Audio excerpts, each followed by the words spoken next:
Buenos días a todos los presentes. Este es el 21º ciclo de perspectivas antropológicas e investigación social de los posgrados en antropología.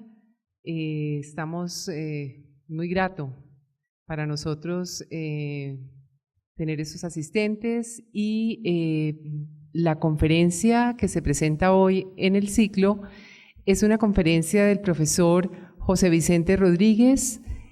Su nombre es Chamanismo y Arqueología en Colombia Prehispánica, y quisiera presentarles brevemente al profesor José Vicente Rodríguez. Es doctor en Antropología Física del Instituto de Antropología y Etnografía de la Academia de Ciencias Rusa. Es profesional universitario en Ciencias Históricas y Arqueología de la Universidad Estatal Rusa de Voronezh. Desde 1987 se desempeña como profesor de la Universidad Nacional de Colombia en el Departamento de Antropología, y en este departamento ha gestado y coordinado la especialización en antropología forense, la primera de este tipo en América Latina. Esta maestría tuvo más de 100 egresados. Fundó en 1988, y se cumplieron este año los 30 años, el Laboratorio de Antropología Física, dedicado al estudio del impacto del cambio social y ambiental de las condiciones de vida de las poblaciones prehispánicas de Colombia. Durante su labor docente y junto con el grupo de investigación Antropología Biológica, ha publicado varios libros y artículos con resultados de investigaciones realizadas en diferentes partes del país, como el Valle del Cauca, el Valle del Magdalena, la Cordillera Oriental y la Sierra Nevada de Santa Marta. Actualmente sus áreas de interés son la bioarqueología, la identificación humana, la antropología forense y las condiciones de vida prehispánicas. Y pues esta presentación, que ya estaba prescrita, también va a agregar algo más, porque pues el profesor José Vicente es un académico e investigador emblemático del Departamento de Antropología, que ha tenido un accionar muy importante en el desarrollo de la arqueología y de la antropología forense en Colombia. Entonces los dejo con el profesor José Vicente. Ustedes se preguntarán qué hace un antropólogo físico hablando de chamanismo. Pues yo no me lo esperaba, pero coincidencialmente excavando en tumbas en el Valle del Cauca encontramos unos contextos que parecían muy chamánicos, o sea, restos óseos enterrados de una manera muy particular y con una cantidad de objetos que a nuestro modo eran chamánicos, como las máscaras, las cuentas de cuarzo y otros objetos muy rituales, que nos da una idea acerca de cómo pudo haber sido la persona social que estaba detrás de esos restos óseos.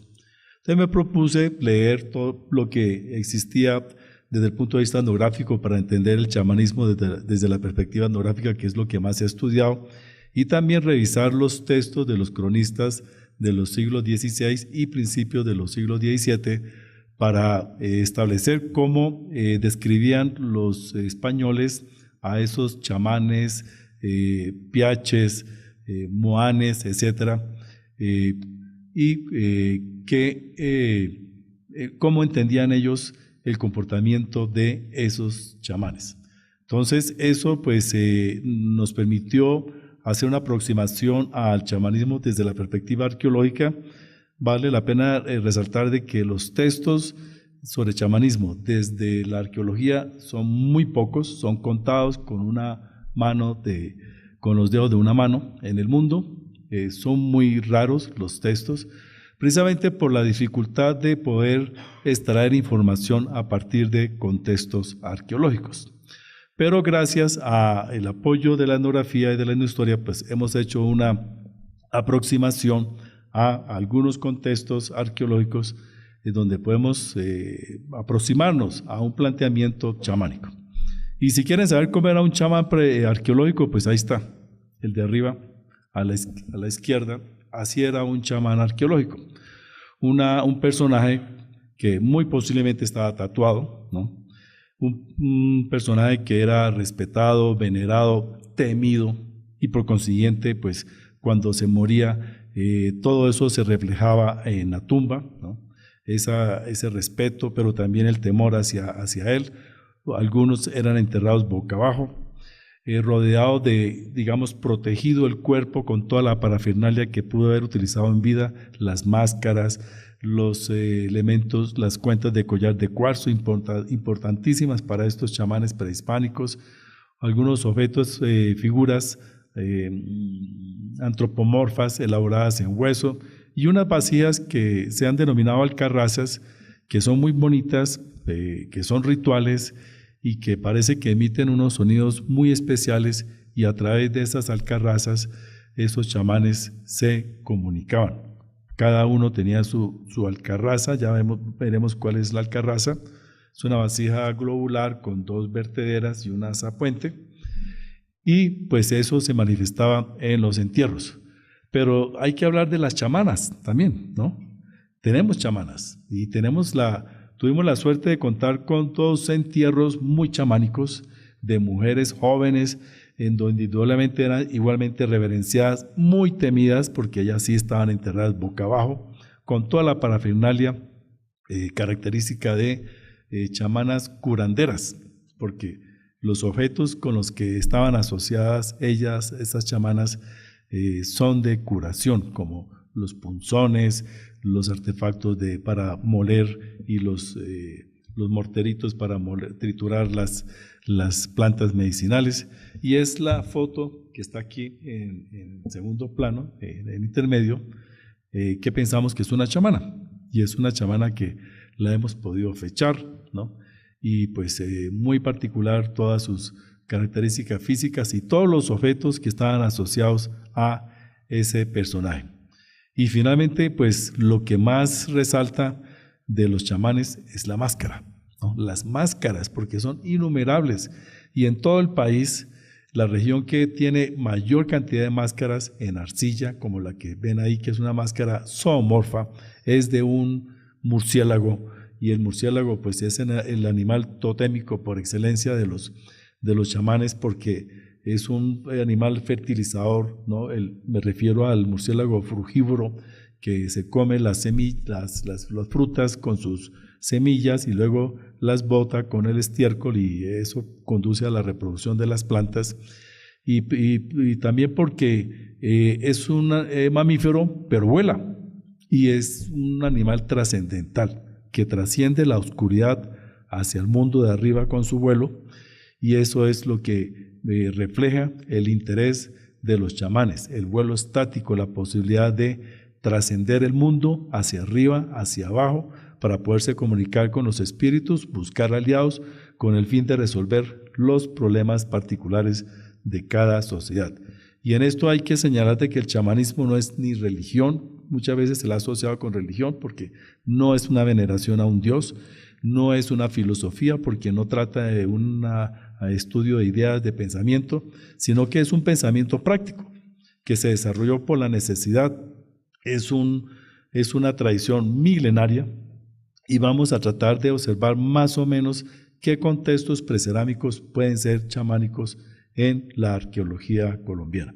Entonces, este es un tema nos parece muy interesante, y precisamente nosotros desde la perspectiva de la antropología física hemos tenido que aprender de etnografía, de etnohistoria y de otros elementos que nos han permitido hacer una aproximación hacia el chamanismo prehispánico.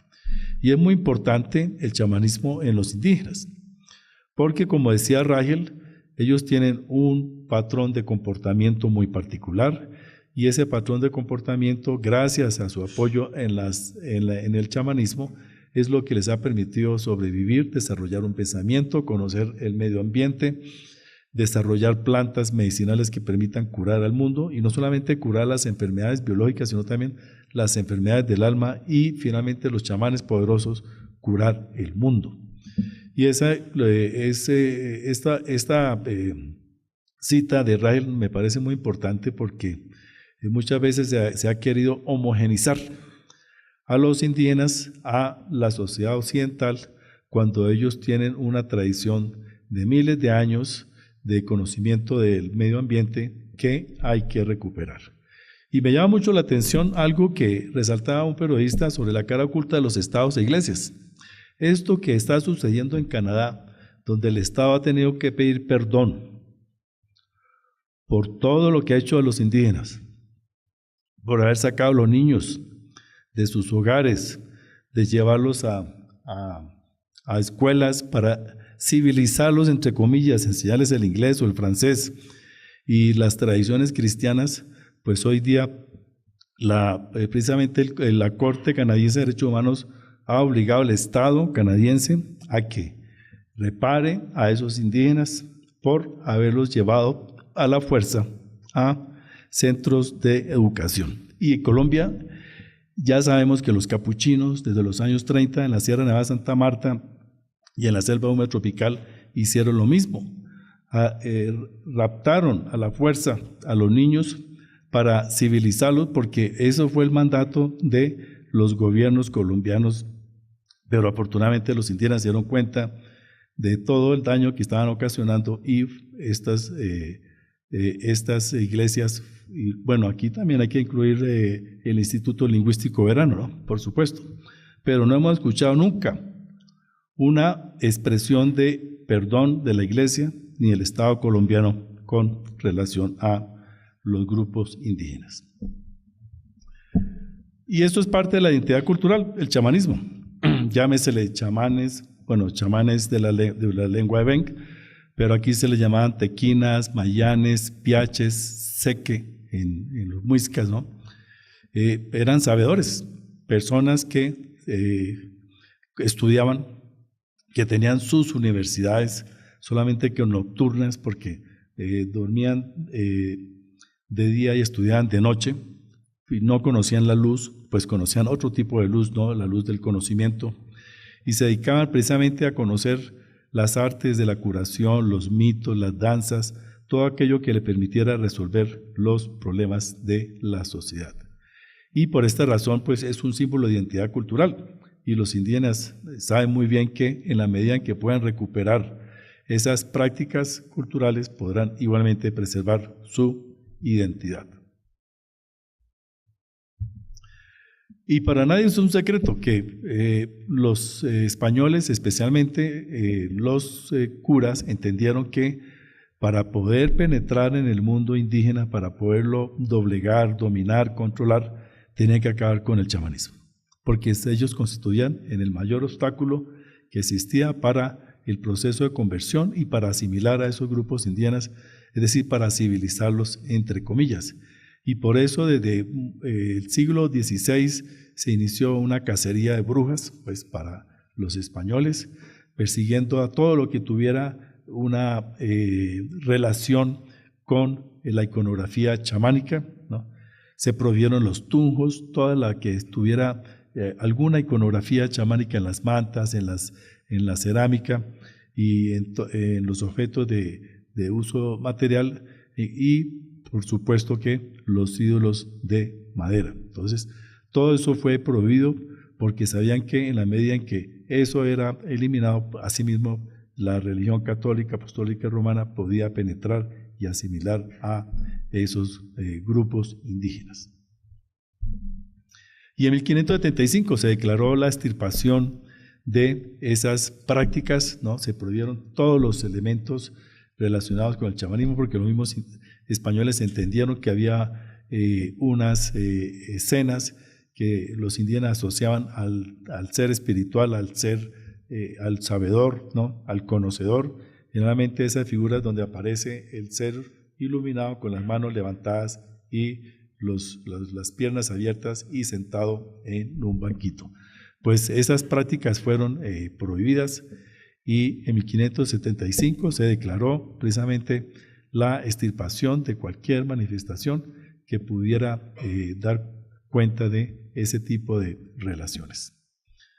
Y otro asunto que llama la atención y que inclusive los historiadores y los estudiosos de mediados del siglo XIX lo entendieron muy pronto: estas sociedades están organizadas, estas sociedades no estaban desordenadas, tenían normas de comportamiento, tenían sus leyes, tenían su patrón de de casamiento, quién se casa con quién se organiza con quién, dónde se consiguen los recursos.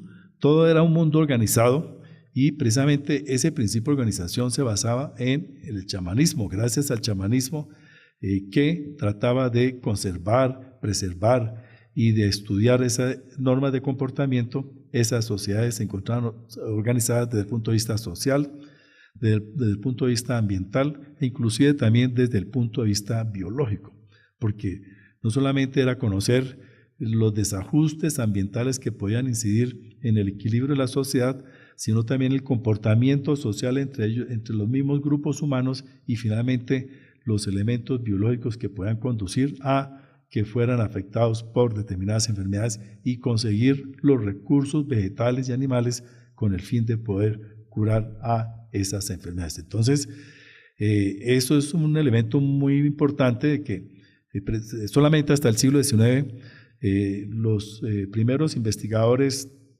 colombianos se dieron cuenta de que esa idea de desorden, de barbarie, de canibalismo que habían descrito los españoles y especialmente los cronistas, pues distaba mucho de la realidad, que eran sociedades muy organizadas y ese principio de organización precisamente se basaba en el elemento chamánico. Y lo otro es que esa tradición chamánica es milenaria, desde Alaska hasta la Patagonia, desde los precerámicos hasta la llegada de los españoles y aún hoy día se practica. Es una institución, yo diría, que se ha logrado conservar y precisamente la clave de la conservación de las sociedades indígenas está en la conservación de esas tradiciones chamánicas. Y hay tantas coincidencias entre el chamanismo prehispánico con el chamanismo siberiano, que hasta se ha llegado a plantear de que el origen del chamanismo americano está precisamente en los primeros cazadores recolectores que provenían de Siberia y que atravesaron la región de Beringia y poblaron posteriormente el continente americano. Pero con la conquista encontraron los españoles pues un obstáculo muy fuerte, ¿no? Y era que los indígenas todos acataban la orden, las normas que señalaban los chamanes y de ahí que se dedicaron a perseguirlos, ¿no? A desterrar todo lo que tuviera relación con ese elemento, algo que lograron parcialmente, pero que la evidencia de que hoy día todavía persista el chamanismo es una prueba de que esa institución no se acabó completamente. ¿Y qué es el chamán? Pues el chamán viene de la palabra Evenk, el sabedor, ¿no? Es la persona que sabe, ¿no?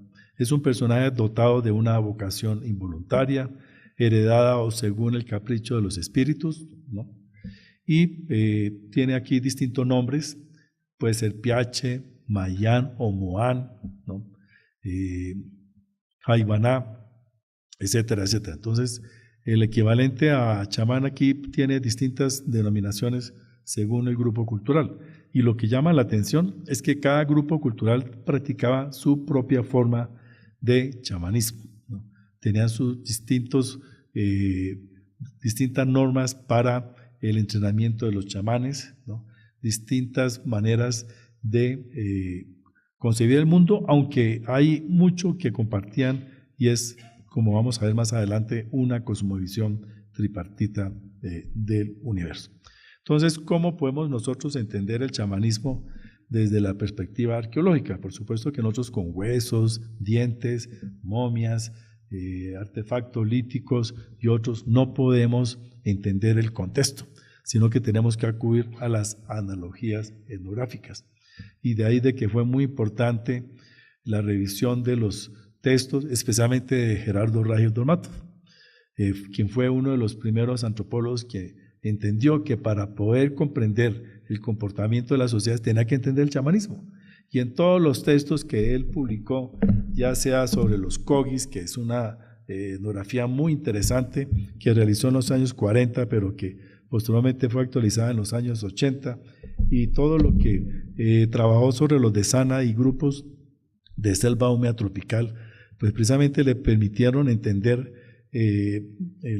la síntesis, la esencia de esas sociedades y entender el contexto arqueológico. Yo diría que fue la primera aproximación en donde a partir de la etnografía se quiso entender el comportamiento prehispánico para poder saber cómo era la sociedad en esas épocas. Pero también están las fuentes etnohistóricas, lo que escribieron los cronistas en los siglos XVI y XVII, pero que infortunadamente están permeados por la religión católica, por la visión medieval de la historia, y pues se les trató de brujos, hechiceros, que embaucaban y que se aprovechaban de la ingenuidad de los indígenas para meterles unas ideas horrorosas. Por eso la lectura de los cronistas debe ser mucho más crítica. Entre tanto, lo que más se aproxima y que nos permite entender mejor los contextos arqueológicos son precisamente las fuentes etnográficas. Y esto nos parece muy importante entenderlo porque en la medida en que entendemos esa tradición chamánica, entendemos el sentido de la vida de las sociedades indígenas en el pasado, en el presente, la manera como se organizan. Entendemos también de que gracias a que el poblamiento de América tiene por lo menos 14.000 años, eso les permitió conocer el medio ambiente, conocer los recursos, los peligros que tenía el medio ambiente y también la posibilidad de poder aprovechar plantas medicinales que posteriormente maravillaron a los españoles. Muchas de las plantas que se utilizan actualmente en la farmacopea occidental pues han aprovechado precisamente ese conocimiento de las plantas medicinales y pues eso hay que resaltarlo, ¿no? Y pues también el hecho de que ese chamanismo haya persistido hasta el momento es una muestra de su fortaleza, de su gran capacidad de resolver problemas concretos y en ese sentido hay que considerarlo como un pensamiento práctico, o sea, no es el desarrollo de unas ideas, sino la aplicación de las mismas con el fin de resolver situaciones concretas de la sociedad para poder mejorar su capacidad de supervivencia. En definitiva, lo que persigue el chamanismo es eso, mejorar la capacidad de supervivencia de las sociedades. Y a eso se han encaminado pues todas sus normas de comportamiento. Y a partir de ahí pues podemos entender la cosmovisión y precisamente esto nos ha servido de un puntal muy importante para poder entender cómo pensaba la gente hace miles de años, a partir de los contextos arqueológicos, cómo a partir de las evidencias materiales que uno encuentra puede deducir cómo era el pensamiento hacia la vida, hacia la muerte y cómo se relacionaban ellos y cuál era el rol social que cumplían esos chamanes. Entonces, eso nos ha parecido interesante y igualmente cómo era el manejo del mundo, ¿no? Su relación con el medio ambiente. Al fin y al cabo, pues lo que se dice es que sus ancestros fueron chamanes poderosos y al fin y al cabo el primer ancestro pues debe ser la deidad solar. Entonces, el chamanismo es un término muy generalizado en el mundo occidental y es lo que nosotros utilizamos para evitar cuando hacemos referencia a grupos particulares, el Javainá o el Piache o el Mayán o Moán, el Tseque, etcétera, etcétera. Y se ha tomado precisamente de la palabra Evenk, ¿no? En donde no solamente los Evenk, sino también los Chukchi, los Buriat, los Koryak, los Telmen, los Yakut, Hanti, Mansi, Evenk, etcétera, practican hoy día el chamanismo. Y es muy interesante esa historia del chamanismo en tiempos soviéticos, porque a pesar de la prohibición desde los años 30 de la práctica chamánica, en Siberia se logró conservar. Y hoy día hay todo un movimiento de preservación de esas tradiciones chamánicas porque los mismos chamanes siberianos le hacían trampa al gobierno soviético porque estaba prohibido utilizar los trajes chamánicos, entonces ellos se colocaban el traje chamánico y encima su traje con corbata, saco de paño, etcétera, iban a hacer visitas en las de curación y allá en la casa se despojaban de los trajes occidentales y se quedaban con su traje chamánico. Y uno de los grupos que más han sido estudiados gracias a Raji Dolmatov es el de la Sierra Nevada de Santa Marta, ¿no? los cogis, los arhuacos, los huivas y los cancuamos, ¿no? Estos últimos pues ya muy mestizados, tienen una cosmovisión muy particular, y lo que hizo Ragel en los años 40, eso ya ha cambiado. En 80 años ese mundo ha cambiado, no solamente por la influencia occidental, sino también por todos esos problemas que han azotado el país, ¿no? La bonanza marimbera, posteriormente la bonanza coquera, las acciones de los grupos insurgentes, etcétera, y la presión por las tierras pues ha conducido a que el mundo indígena de la Sierra Nevada de Santa Marta haya cambiado de manera sustancial. Y lo que pudo observar Ragel, pues con mucho esfuerzo en los años 40, ¿no? Con algunas visitas no muy prolongadas, pues es lo que tenemos y es lo que existía en los años 40. Aunque hay otros textos, el padre Vinalesa en los años 40 también realizó, a pesar de que era sacerdote, pues trató de comprender esa religión y tiene unas descripciones también muy interesantes que sirven precisamente para entender ese conocimiento. Entonces, desde la etnografía, que es lo más conocido, pasando por la etnohistoria, que también se conoce, pero que está permeado por el pensamiento medieval, ¿no? Y católico de los cronistas, porque la mayoría fueron sacerdotes, Fray Pedro Simón, Fray Pedro Aguado, ¿no? Pues hemos tratado precisamente de hacer una aproximación a el chamanismo arqueológico. Y con referencia a los estudios etnográficos, pues hay una gran cantidad, estos son algunos, ¿no? En la biblioteca tenemos así un montón de textos de todos los países, donde los etnógrafos se han preocupado, bueno, además de psicólogos, se han preocupado precisamente por el tema del chamanismo, ¿no? E inclusive aquí en alguna época existía la moda de estudiar el chamanismo, y teníamos dos profesores, Guillermo Páramo por un lado y Guillermo Vasco por otro, ¿no? Que competían por captar estudiantes que estudiaran el tema del chamanismo, y la situación llegó a tal grado de agudización que inclusive con lo que aprendían de chamanismo, de brujas o brujas, los estudiantes se hacían guerra entre ellos mismos, ¿no? Guerras chamánicas, guerras de brujas, porque pues se dieron la tarea de buscar brujas en el barrio de Egipto, en otras partes, ¿no? Y pues digamos que las personas que sufrieron más en esta investigación fueron las mujeres, porque fueron rechazadas. Me acuerdo de dos personas, dos mujeres que se recorrieron casi todo el país. Fueron a la Sierra de Santa Marta y dijeron: aquí nosotros no le enseñamos de eso, esto es solo para hombres. Se fueron para el Chocó, lo mismo, las rechazaron, y finalmente por allá en creo que en el Valle Sibundoy las aceptaron. Le dijeron: pero las aceptamos si ustedes siembran como nosotros. Y entonces las pusieron a sembrar yuca y a recoger, y a trabajar como hombres, y cuando se dieron cuenta que las mujeres se esforzaban bastante, bueno, les vamos a enseñar. Y lograron pues hacer un trabajo con las limitaciones. Sin embargo, dentro de todas las antropólogas, yo diría que Blanca de Corredor, que en paz descanse, fue la persona que más logró profundizar, e inclusive ella se sentaba con los chamanes, ¿no? En un lugar que era de predominancia masculina, y logró entender. Infortunadamente, pues su tesis no ha sido publicada, ¿no? Pero sus 3 tomos, creo que son 3 volúmenes sobre la maloca, reúnen muchas de esas observaciones que logró hacer. Tiene un textico pequeño, ¿no? Que se llama Chamanismo, que sacó con William Torres, ¿no?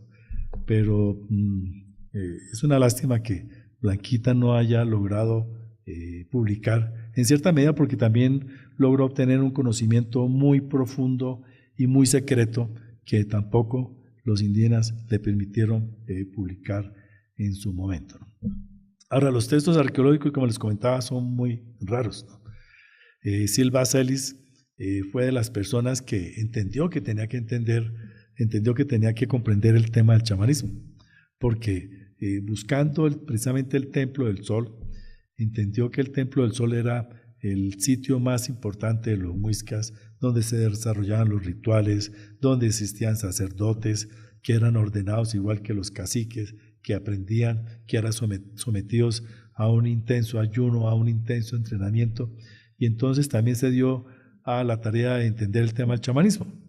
E inclusive él llegó a plantear que era muy difícil, contrario a lo que planteaba Ragel, desde una posición muy migracionista, ¿no? Muy difusionista, de que los muiscas hubiesen llegado recientemente, como planteaba Ragel. Supuestamente en tiempos tardíos han llegado de tierras cálidas y se han asentado aquí en el altiplano cundiboyacense. Él decía que era muy difícil que una población que conocía tan bien el medio ambiente, que conocía las propiedades de las plantas, inclusive plantas medicinales, y que hubieran desarrollado una religión tan profunda, con normas muy desarrolladas, pues hubieran llegado recientemente. Entonces él decía que a juzgar por la profundidad de esa religión, igualmente se puede sugerir una gran profundidad temporal. Es decir, que los muiscas no eran recién llegados, sino que se encontraban aquí desde hacía rato, y pues la ciencia le ha dado la razón. Ragel Dolmatov hizo bastante énfasis en la orfebrería, porque encontró que quizás dentro de todos los artefactos, en la orfebrería era donde más se plasmaban esa iconografía chamánica. Sin embargo, el mayor problema de esto es que la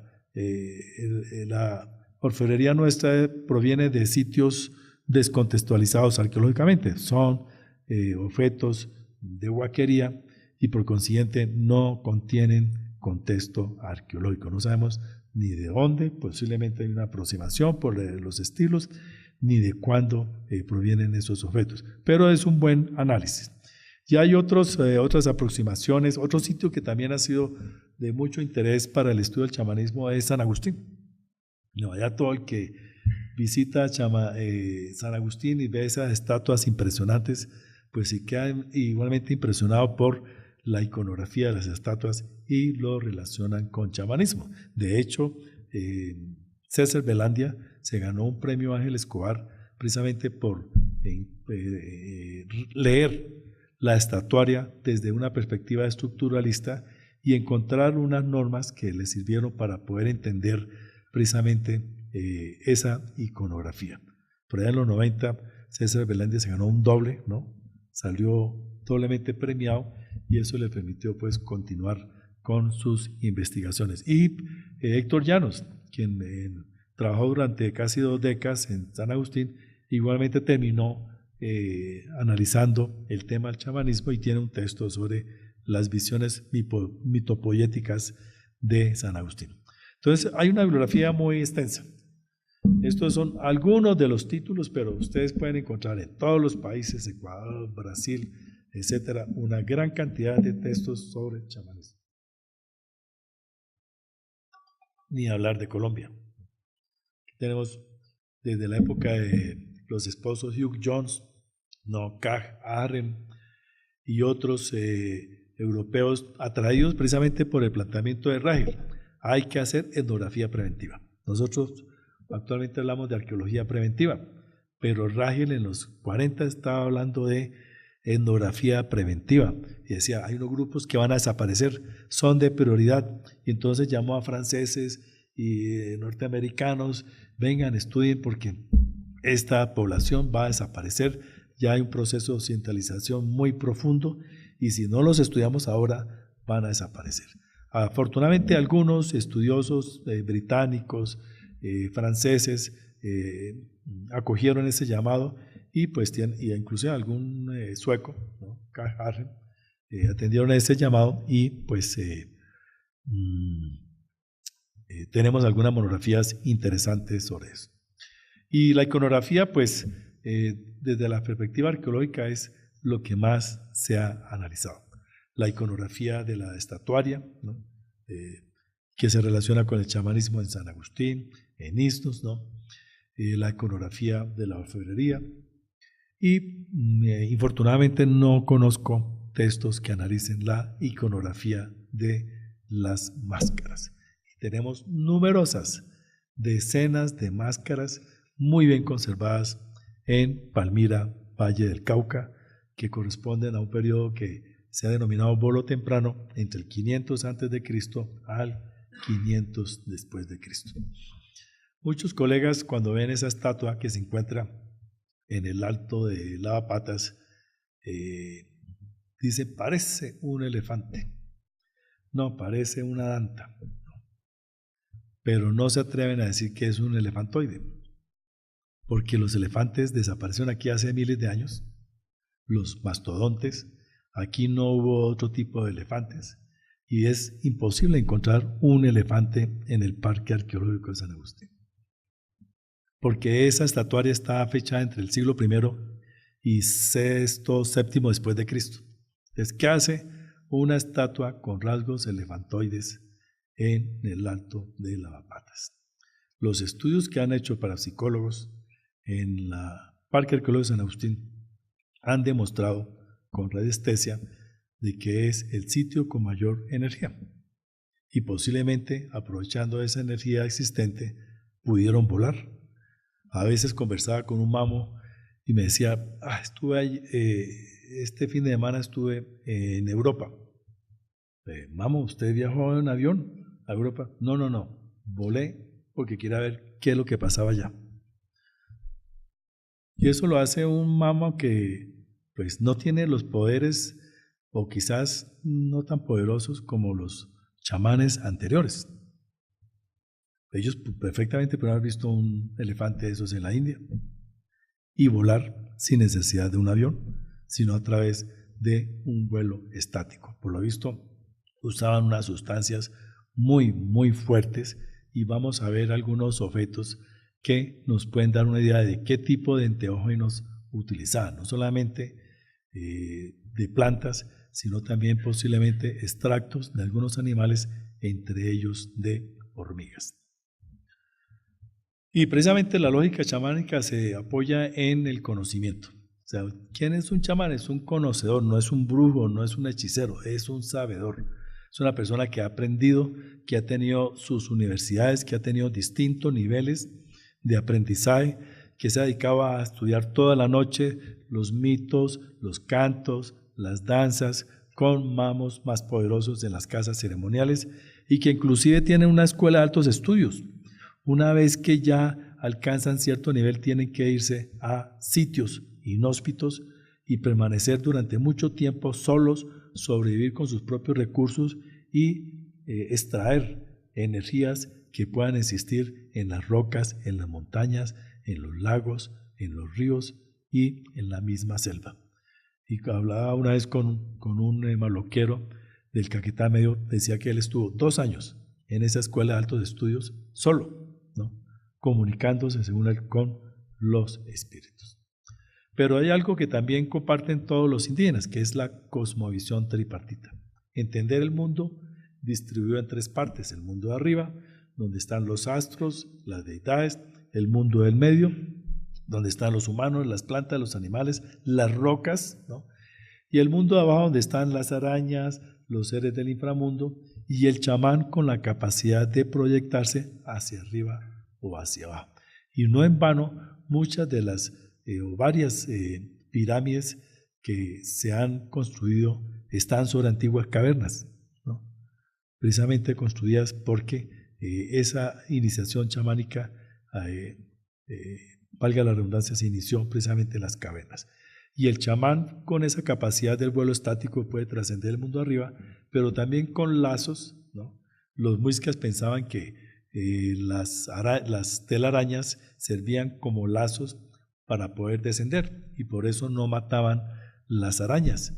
Decían que las arañas servían porque los chamanes cogían esas telarañas y con eso construían cuerdas con las cuales podían descender al inframundo, donde también hay espíritus.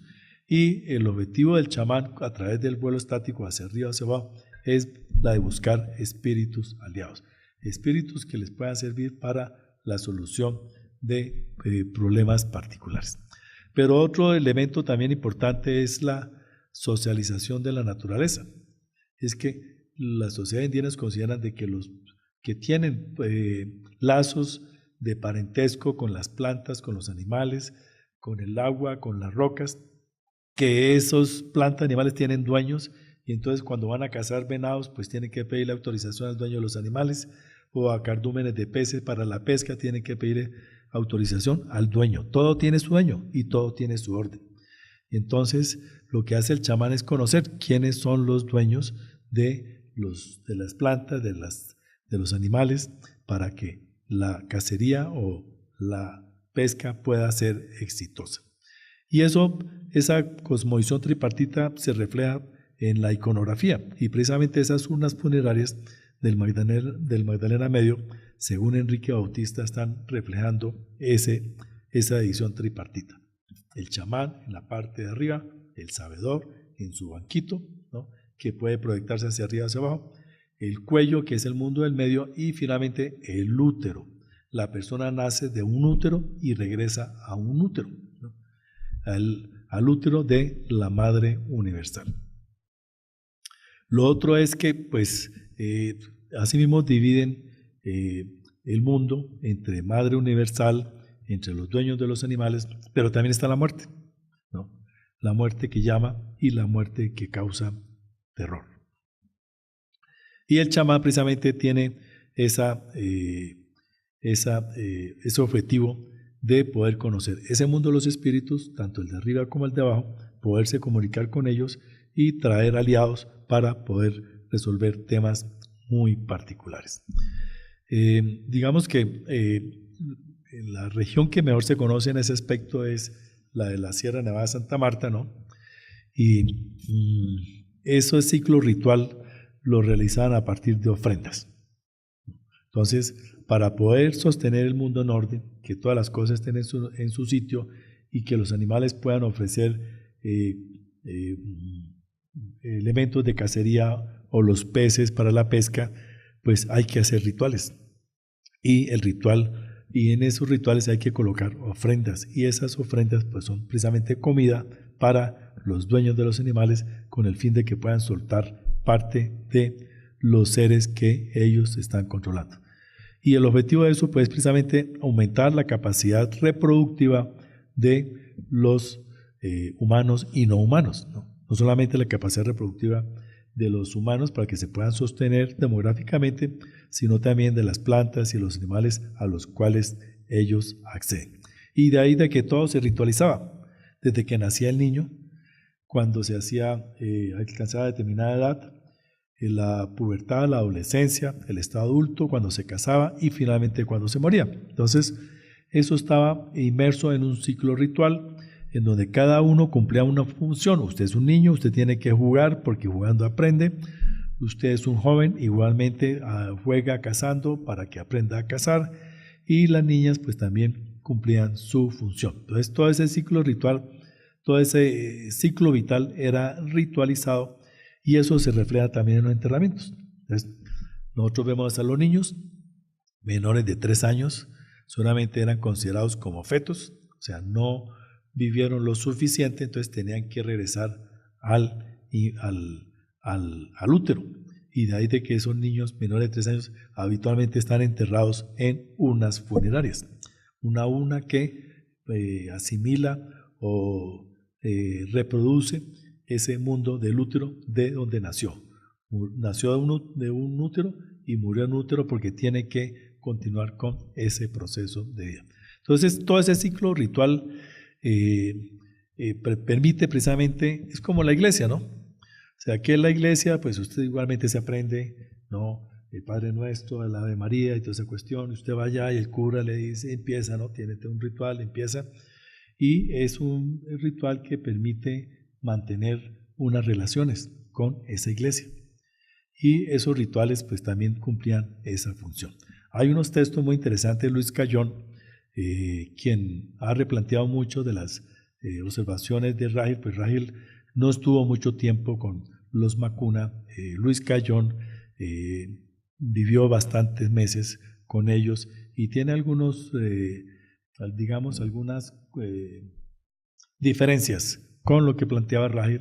Al fin y al cabo, pues Rahil hizo el trabajo con un informante ahí en la Universidad de los Andes, quiso verificar la información con algunas visitas, pero no lo mismo cuando se vive durante mucho tiempo. O sea que hay una gran diferencia entre el chamanismo investigado en los Macuna, de Sanas y otros grupos por Rigel en la selva húmeda tropical, al chamanismo estudiado en los Kogis, porque él sí vivió durante 4 años, no permanentemente, pero hacía visitas y hasta los años 70, hasta mediados de los años 70, él subía a la sierra con el fin de recoger información.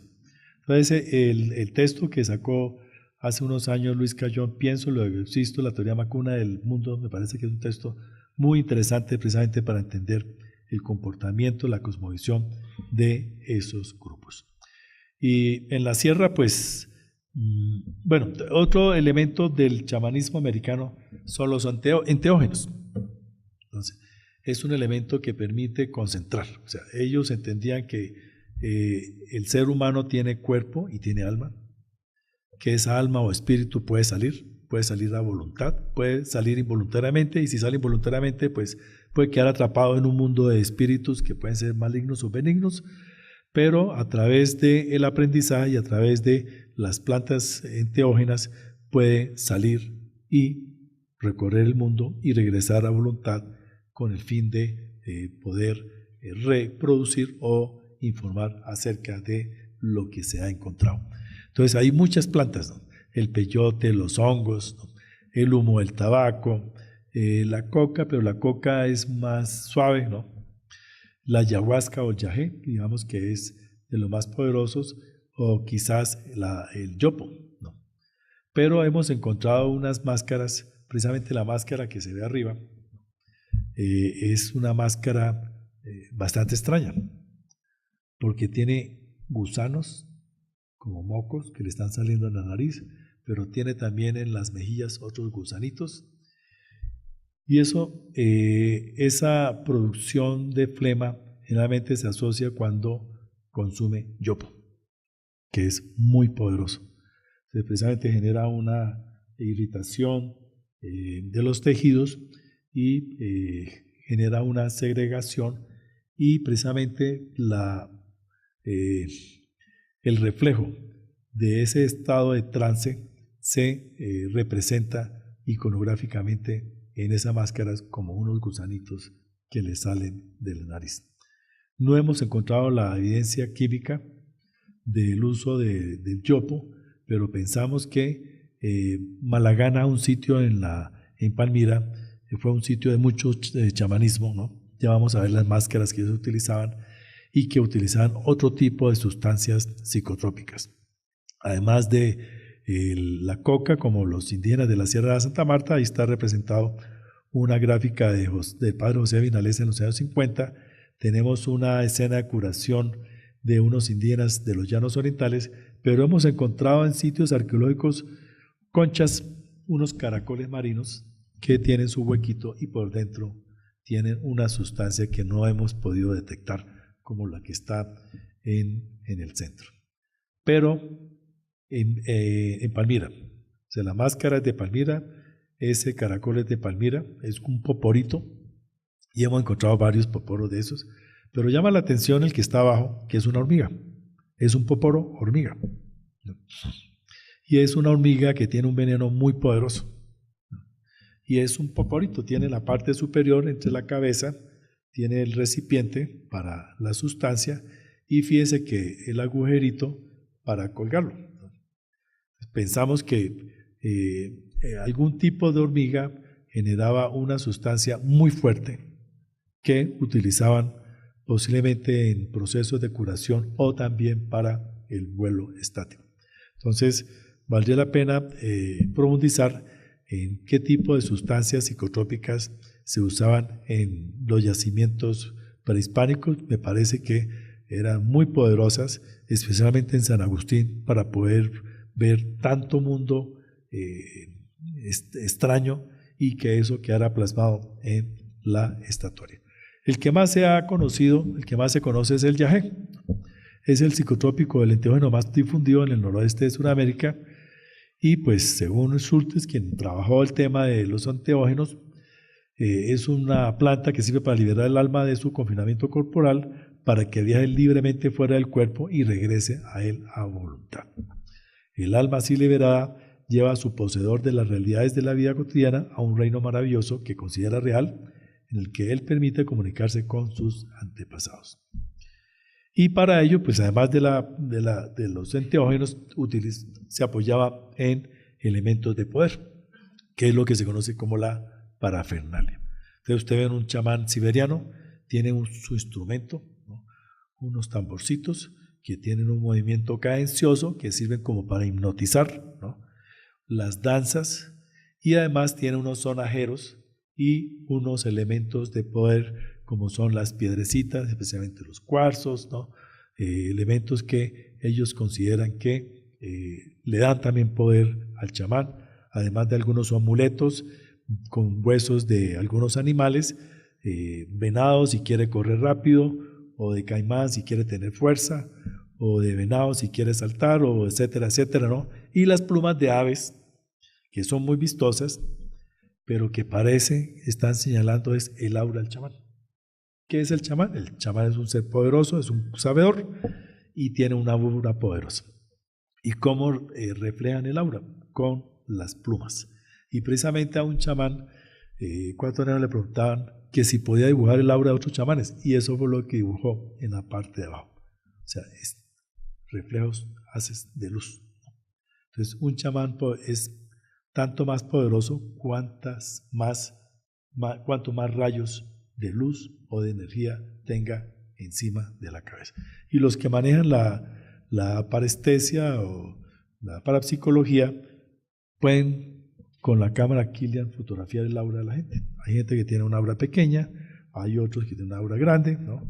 El padre Huertas, quien también en paz descanse, tenía la propiedad de ver el aura de la gente. Inclusive se compró su cámara Killian y quería saber que no solamente los humanos tenían aura, sino que también los objetos tenían aura, y de pronto algunos elementos de poder tenían aura. Y él podía ver y determinar más o menos qué cantidad de aura tenía cada persona. Pero dentro de la parafernalia, lo más importante del chamán que regula los rituales son las máscaras. Las máscaras es el elemento de poder de los chamanes. Y esas máscaras precisamente están representando las fuerzas de los animales que ellos quieren absorber y que quieren representar en esas máscaras. Entonces, como plantea Becker, el trasfondo de concepciones mágico-religiosas, donde los portadores encarnan a dioses y demonios, que suelen intervenir con carácter festivo en danzas de máscaras, cuya finalidad es el conjuro, la magia de la casa o el rito de iniciación. Y precisamente las máscaras señalan el poder de transformación de los chamanes, de transformarse en un jaguar, de transformarse en un murciélago, en fin, de acuerdo a lo que pretenda conocer del otro mundo. Y esas máscaras pues eran utilizadas o son todavía utilizadas en las danzas, y pensamos que este individuo que fue encontrado, pues infortunadamente no es de un contexto arqueológico sino de Huaquería, en el Valle del Cauca, está reflejando a un chamán poderoso, un chamán que tiene una máscara antropomorfa, que está reflejando a un ser en el vuelo estático, está con los ojos cerrados, la boca cerrada, ¿no? Y que la máscara igualmente tiene esa división tripartita del mundo, y en la parte media están las aves, que son las que representan el vuelo estático, la capacidad de los chamanes de volar, de ver y de traer ayuda a partir de esos espíritus del otro mundo. ¿Cómo se preparaba el chamán? Entonces Rahel tiene una buena descripción del sistema de preparación de los futuros chamanes. Por ejemplo, entre los guayús, el pH es escogido por el niño que sueña. Entonces siempre le preguntan al niño si ha soñado, qué tipo de sueños tiene, y con eso pueden detectar la capacidad de prospección, digamos así, que puede tener el niño hacia el futuro. Pero hoy día esto está muy complicado, y dice Rahel que en los años 80, cuando volvió a la sierra, pues ya la gente no quiere ser mama, no quiere ser sabedor, y las familias se oponen a que les extraigan sus niños y los eduquen desde pequeños para estos rituales chamánicos. Pero los niños son tomados desde pequeños, son entrenados en las casas ceremoniales, no ven la luz, estudian de noche, duermen de día, no ven mujeres, tienen una dieta especial, especialmente sin sal, y unos ayunos rigurosos. O sea, son niños sufridos, quienes al llegar a los 18 años, pues ya si han decidido continuar con su tradición chamánica, pues ya tienen que acostumbrarse a ver la luz, y eso les causa mucho malestar, a ver mujeres porque antes no habían visto, casarse, etcétera, etcétera. Y pues todo poblado tiene que tener su chamán en distintos procesos de preparación, unos más fuertes, que son los que entrenan a otros más jóvenes, y otros que se encuentran en proceso de aprendizaje, porque al fin y al cabo el chamán es quien asegura, o el mama en la Sierra de Santa Marta es quien asegura la supervivencia de esa sociedad. Y la muerte del chamán es algo trágico, y eso se debe manifestar de una manera muy particular, muy especial en los enterramientos. Y como anota Rahel, en los mama, eso causa consternación en todas partes. Según ellos, pues está anunciado por eclipses o temblores de tierra, afecta a toda la sociedad, y el cadáver es sentado en un banquito, no se pone en cuclilla ni se envuelve en una hamaca. Se dice que antiguamente los mamos eran enterrados en grandes urnas de cerámica o en cuevas, y que hay muchas cuevas en la parte más alta de la Sierra Nevada de Santa Marta donde se encuentran los cuerpos de los antiguos mamas. Entonces, esto es importante para la arqueología. Lo que pasa es que nosotros no podemos ir a esas cuevas a sacar a esos mamas antiguos, porque eso va contra las tradiciones indígenas. Pero de pronto, excavando un cementerio en sitios donde, pues, por aquello de la construcción de mega obras, de pronto nos podemos topar con un enterramiento que puede estar asociado a un enterramiento chamánico. Entonces la pregunta es, ¿cómo era un chamán prehispánico? Un piache, un jaihuayná, ¿no? Pues debió haber sido una persona reverenciada, temida, destacada, ¿no? Lo cual se debe manifestar, expresar en cómo se le entierra, con objetos característicos de la parafernalia chamánica, las cuentas de cuarzo, las máscaras, de pronto con plumas, pero las plumas no se conservan. Entonces eso pues está muy lejos de poder ser detectado en el registro arqueológico. Debe ser una persona estresada. El chamán no es una persona común y corriente, es una persona que por su riguroso sistema de aprendizaje y de entrenamiento ha tenido que desde pequeño someterse a unos ayunos intensos, y fuera de eso, una vez que ya es chamán en estado adulto, pues tiene que atender todos los problemas de la sociedad. Es una persona estresada, y eso se debe reflejar en los huesos y en los dientes. Y a pesar de ser de alta jerarquía, pues no es compatible con una persona que tenga un excelente estado de salud. ¿Qué se encuentra en la parafernalia arqueológica? Pues tenemos sonajeros, tenemos instrumentos musicales, tenemos unas representaciones en hueso, las cuentas de cuarzo, porque las cuentas de cuarzo habitualmente son ofrendadas solamente por los chamanes. Es la ofrenda al agua, y es la ofrenda característica de los chamanes. ¿Cómo sabemos que era una persona destacada? Por la deformación craneal. O sea, una persona que tenía un estatus heredado, y eso se plasmaba en la deformación craneal, que habitualmente se relaciona con gente de poder. Y además que debe tener otros objetos, las conchas marinas, los espóndilos. En la parte sur los espóndilos son muy importantes, y las conchas marinas porque están asociadas a la reproducción, a la fertilidad, a la supervivencia. No vamos a encontrar plumas, pero en algunos sitios de los Andes, en el Perú, se han encontrado pues unos niños ataviados con sus plumas, con sus trajes, y posiblemente sean niños que han estado aprendiendo el oficio de chamán. Y en los contextos precerámicos hemos encontrado, el profesor Correal ha encontrado unos sitios muy particulares con huesos biselados en los bordes, dibujados con con pintura de nácar.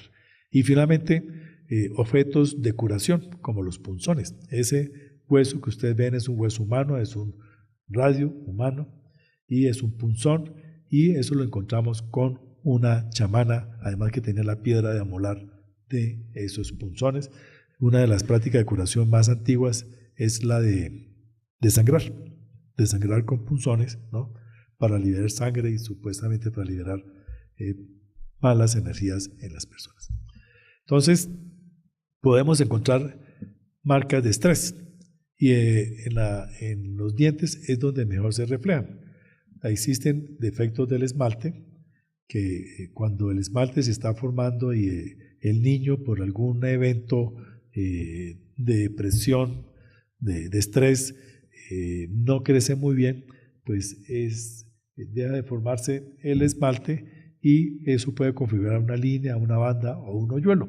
Y podemos nosotros establecer a qué edad se presentaba, por la altura en la corona de los dientes, a qué edad se presentó ese estrés. Va a ser también un cuerpo muy deformado y a veces de una manera extraña, como este que fue encontrado en la mesa de los santos. Quizás el sitio más antiguo, a mi parecer, de pronto el profesor Correal no quiso ser muy osado y no se atrevió a hablar de un chamán, pero ese entierro de un individuo masculino adulto medio que está boca abajo, que tiene vértebras cervicales unidas al cráneo y que tiene unos huesos biselados, retocados, biselados en sus bordes y con pintura de nácar dibujada alrededor, puede ser un entierro chamánico. De hecho, pues en alguna oportunidad tuvimos la visita de un chamán del Caquetá Medio y lo llevamos al laboratorio del profesor Correal y el profesor le pidió, bueno, ¿qué nos puede contar de todos estos huesos que tenemos aquí? Entonces, bueno, sálganse y vengan en 15 minutos y yo les cuento. Entonces, cuando estábamos entrando con el profesor, él le dijo, bueno, ¿y ese por qué es tan feo? O sea, ese que está ahí. Digo, porque ese era un chamán. Y estaba enterrado boca abajo. Nadie le había dicho nada a este chamán, cómo estaba enterrado. Pero estaba enterrado boca abajo. Y tenía fragmentos de huesos de otra persona. Y unos dibujos. Entonces Correal le dijo, ¿y cómo era el dibujo? Entonces hizo una voluta. Porque el frontal tiene una voluta con pintura anacarada. Entonces pensamos que posiblemente este sea una de las primeras manifestaciones chamánicas para el caso de la sabana de Bogotá. Además que es un enterramiento colectivo. ¿Qué funciones pudo haber desempeñado este chamán? Por lo visto era temido, por eso fue enterrado boca abajo, el quinto punto cardinal, en donde habitualmente se entierra a la gente que tiene mucha energía para que esa energía no salga y afecte el mundo de los vivos. Era una persona que fungía como sepulturero porque tiene un patrón de enterramiento muy particular, o sea que durante casi 1000 años debió haber existido gente que decía, esta persona hay que enterrarla aquí y de esta manera, ¿no? De forma circular. Muy parecido a lo que sucedía con las momias de Chinchorro. Entonces pensamos que esto y además el uso del ocre, aunque el ocre es utilizado desde hace miles de años desde el Paleolítico Superior, pueden ser manifestaciones chamánicas, pero especialmente el hecho de haberle colocado unos huesos humanos, fragmentos de cráneo y también de huesos largos alrededor del cuerpo y que esté enterrado boca abajo, puede estar señalando que este individuo correspondía a un chamán. Una vez fuimos a hacer un rescate en Madrid, en pleno centro de Madrid, estaban abriendo la vía y se encontraron unos restos óseos. Y entonces, porque estaban haciendo una cometida para pasar el agua hasta el lote que está detrás de la gente. Y hicimos el rescate ahí sobre el andén y le dijimos a uno de los colegas que maneja el péndulo, bueno, si usted es tan bueno con el péndulo, va a encontrar un entierro. Entonces se fue, duró como 2 horas, ¿no? Y regresó y dijo, aquí hay un entierro. Pues excavamos y efectivamente le dimos en toda la cabeza un entierro. Entonces decidimos excavar en el interior de ese lote, que es donde se encuentra esa estructura, y encontramos una estructura ritual. Pero nosotros como arqueólogos hacemos unos sondeos cada 5 metros y teníamos huequitos por todos lados. Y precisamente teníamos el chamán con el que estuvimos con Correal en Ciencias Naturales y le dijimos, bueno, ¿usted qué nos puede decir del sitio? Antes de que se abriera de esa manera. Entonces, bueno, váyanse, tráiganme ron y tabaco y yo me comunico con el chamán de aquí. Cuando regresamos, estaba transfigurado la persona, asustado. Le dijimos, ¿qué le pasó?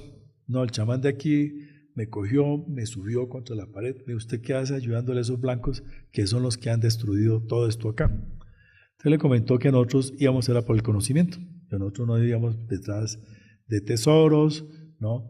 Sino por el conocimiento. Entonces, digo, dígales que abran todo eso y van a encontrar toda la estructura ritual que nosotros utilizamos. Entonces conseguimos como 15 soldados en la base aérea Marco Fidel Suárez y abrimos todo ese espacio. Es una excavación bastante grande y encontramos una estructura que definitivamente tiene que ser ritual. Unos conos a un lado, ¿no? Que yo diría que no son conos sino como senos porque tienen una forma y como el pezón abajo.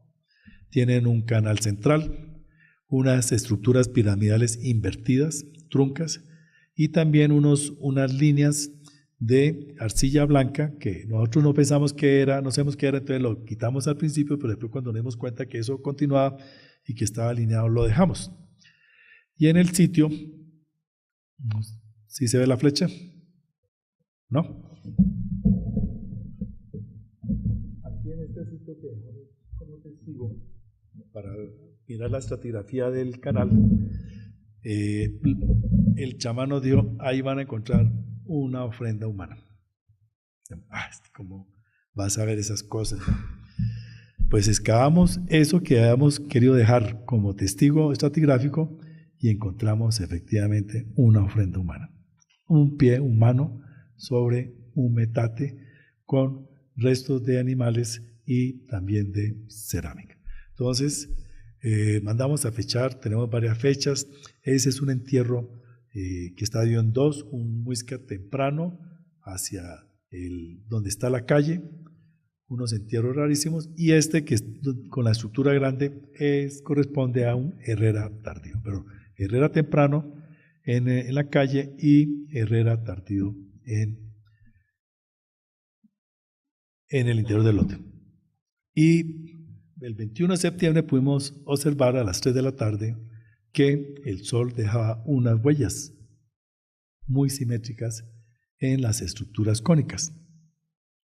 De pronto pudo haber sido utilizado como un reloj solar.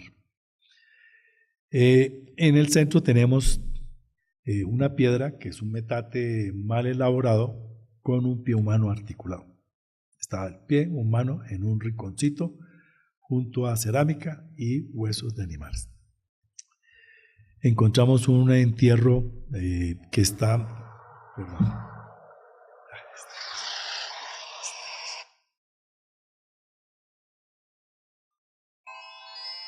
Perdón.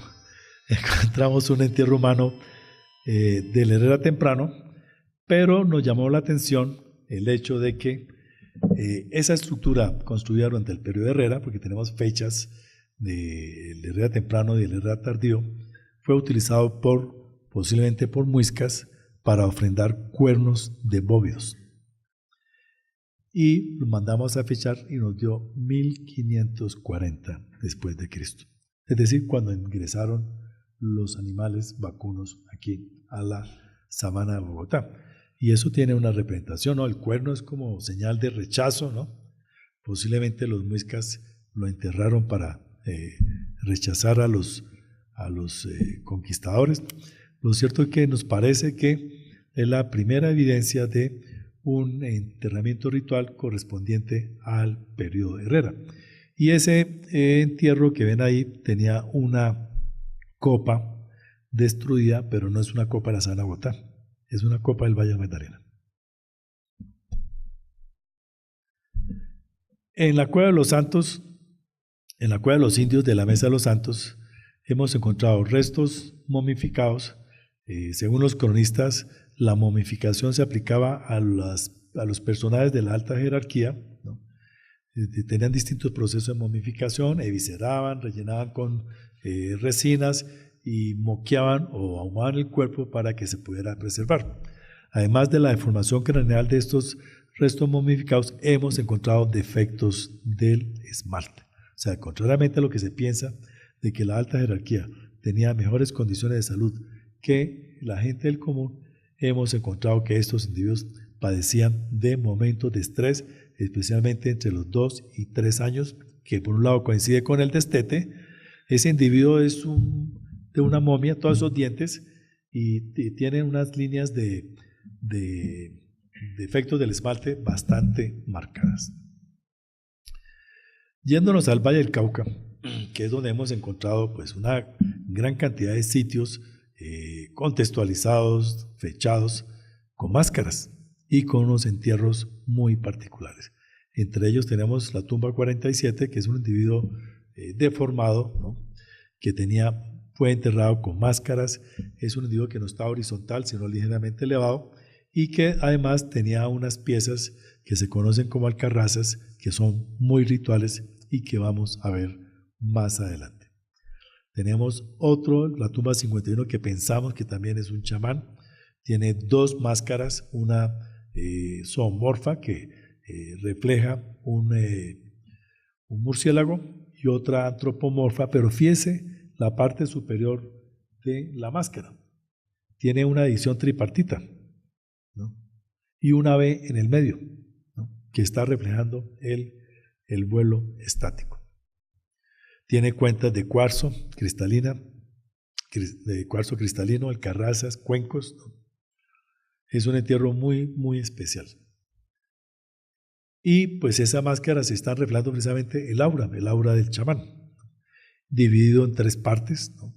Y es un chamán tatuado, es un chamán que se encuentra en trance, de ahí la boca cerrada, los ojos cerrados, precisamente por haber consumido sustancias, plantas enteógenas. Pero también hay chamanas, y estas chamanas eran más temidas que los hombres. Esta es una mujer joven de 20 a 25 años, está boca abajo, flexionada, tiene en la parte derecha, tiene 7 punzones y un instrumento musical, que es muy característico el instrumento musical dentro de la parafernalia de los chamanes, además de los caracoles marinos. Esos son caracoles marinos. Y los punzones, ¿no? Elaborados en hueso humano. Y una vez nos visitó en el laboratorio una chamana ecuatoriana, le dimos por molestar. Aquí tenemos una chamana. Está abajo, entonces si quiere bajar y nos dice cuál es. Y ella bajó y pues tocó por allá, ¿no? Y nos dio esta. Y vamos a ver, efectivamente, la tumba 7, excavada durante las construcciones del estadio del Deportivo Cali. Entonces pensamos que esa puede ser una evidencia de un enterramiento de chamán. Pero llama mucho la atención el hecho de que existen numerosas máscaras. Valdría la pena profundizar en los estudios de las máscaras de Palmira Coronado, un sitio que algunos lo conocen como Malagana, pero se encuentra en el corregimiento del Bolo, municipio de Palmira. Diversas máscaras, muchas de ellas zoomorfas, otras antropomorfas, ¿no? Y todas tienen como particularidad esa representación del aura del chamán y la división tripartita y en medio el ave, ¿no? Que es el reflejo del vuelo estático. Pero además de esas máscaras, que indudablemente están relacionadas con elementos rituales, ¿no? Porque tienen precisamente los orificios para los ojos, para la nariz y para la boca, ¿no? Tenemos unas piezas que se conocen como alcarrazas, que son piezas rituales, son muy finas, de unas paredes muy delgadas, elaboradas con arcilla muy especial, que son obtenidas solamente en un sitio particular del río Bolo, ¿no? Algunas son antropomorfas, otras zoomorfas, otras tienen representaciones de las casas. Esas vacías emiten un sonido muy particular. Usted las pita y cada una tiene un sonido particular. Lo que pensamos y es lo que nos han dicho otros chamanes, es que cada chamán tenía su alcarraza y pitaba, y con eso se comunicaba y la gente lo podía identificar precisamente por el sonido particular de esas alcarrazas. Y son del periodo temprano, están fechadas más o menos entre el 500 antes de Cristo al 500 después de Cristo. Ya en un periodo más tardío encontramos una tumba impresionantemente grande. La cámara era tan grande como esto, 350 vacías, 1500 volantes de uso, 88 esqueletos desarticulados y solamente un esqueleto articulado de una mujer joven, 20 a 25 años, enterrada boca abajo y con unos morteritos con huequito para colgar. Pensamos que pudo haber sido una chamana. O sea, nos llama la atención que hay casi un centenar de cuerpos desarticulados, que hay una gran concentración en una esquina de esa tumba. Es una tumba de pozo con cámaras. El solo pozo tenía 8 metros de profundidad y la cámara era tan grande que tocaba llegar a las 6 de la mañana y ponerle 2 motobombas para poder extraer el agua y poder excavar. Pensamos que esa también puede ser una representación chamánica, pero de un periodo más tardío. Y quizás en la orfebrería es donde más se manifiesten esas expresiones estáticas, especialmente el vuelo estático, que es el principal símbolo del chamán. Pues el vuelo siempre será la imagen del hombre o de la persona trascendente, según Rahil. Entonces Rahil, en su texto de orfebrería y chamanismo, tiene un análisis bastante detallado de muchas piezas. Estas proceden de la Sierra Nevada de Santa Marta, y otra vez lo del murciélago. Es el animal totémico por excelencia, ¿no? Que vuela, pero no es ave, es un mamífero que trasciende el mundo y que es un fertilizador. Es tan importante en la sierra que cuando una mujer no ha quedado embarazada le dice: no te ha picado el murciélago. En el arte rupestre igualmente se han hecho numerosas observaciones y hay algunos que relacionan el arte rupestre con el chamanismo. En el texto de Chiribiquete, Carlos Castaño y Thomas van der Haven planteaban que ese arte era un arte chamánico, ¿no? Donde los chamanes accedían regularmente durante sus trances, ¿no? En un estado de conciencia alterada para cumplir y alcanzar propósitos específicos relacionados con el equilibrio, el orden, bueno, un poco desde la perspectiva rahiliana del tema del equilibrio. Pero llama la atención de que el arte rupestre, o digamos la iconografía rupestre, combina elementos análogos como los animales y elementos simbólicos, geométricos. En el Huila encontramos un zanjón, que son como 2 calles, una tiene 1,5 kilómetros y otra 1 kilómetro, llenas de petroglifos. Y hay un sitio donde hay un ser luminoso que tiene rayos de luz, ¿no? Y pues hemos pensado que puede ser un rincón chamánico, solamente que muchas de estas representaciones son una combinación de geometría también con analogía. Pero quizás en la Sabana Bogotá, donde hay mayor concentración de representaciones que pueden ser chamánicas, es el Parque Arqueológico de Facatativá. El Parque Arqueológico de Facatativá tiene 60, por lo menos 60 paneles, puede tener muchísimo más, sino que están cubiertos por un vuelo calcáreo, también por el humo de producto de los paseos de olla de principios del siglo pasado, y que valdría la pena limpiar. En un proyecto que hicimos, que consistía en la limpieza de 40 paneles, pues hicimos una prospección sistemática para saber quiénes posiblemente habían realizado o habían plasmado esas iconografías rupestres. Y encontramos que la gran mayoría de las evidencias son del periodo Herrera y también precerámicas. Infortunadamente no nos alcanzaron los recursos, pero hay muy poca presencia muisca. Finalmente lo que se dice es que Bochica, cuando salía, dejó en las piedras marcadas las representaciones que tenían que grabar estos habitantes en los textiles como también en la cerámica. Lo que estamos planteando es que ese parque fue habitado muy tempranamente. Tenemos evidencias indirectas, especialmente de fósforo total del suelo, que nos da una idea del uso de los mismos, de que ese sitio fue habitado inicialmente por cazadores recolectores, quienes llegaron a controlar el sitio no por recursos alimenticios, sino por recursos chamánicos. Y de hecho, fíjese que la gran mayoría de las representaciones son geométricas, una que otra, y que habitualmente colocan como representativas del parque son unas ranas y unas manos, pero son muy raras. Y encontramos un piso de piedra, ¿no?, frente a un abrigo rocoso y frente a una ventana. Y es un piso de piedra, pero lo muestro un momento. Nosotros lo excavamos solamente un sector de 4x5, pero tiene como 170 metros cuadrados. Es una plaza. Es una plaza precerámica, no tiene cerámica, no la pudimos fechar, la cubrimos con un geotextil para profundizar en futuras excavaciones, pero pensamos que era un sitio de congregación de los últimos recolectores cazadores, quienes escuchaban la voz del chamán. Esto ya un poco de imaginación, pero en la parte de arriba pueden observar una ventana, y es una ventana natural que infortunadamente, tuvo representaciones de rupestres, pero infortunadamente los muchachos de ahora lo han llenado de grafitis. Eso hay que limpiarlo, pero pensamos que esa es una plaza ritual precerámica que albergó mucha gente, porque ese piso de piedra es muy compacto. Lo que está en verde precisamente el sitio donde encontramos el piso de piedra, y fue elaborado con unos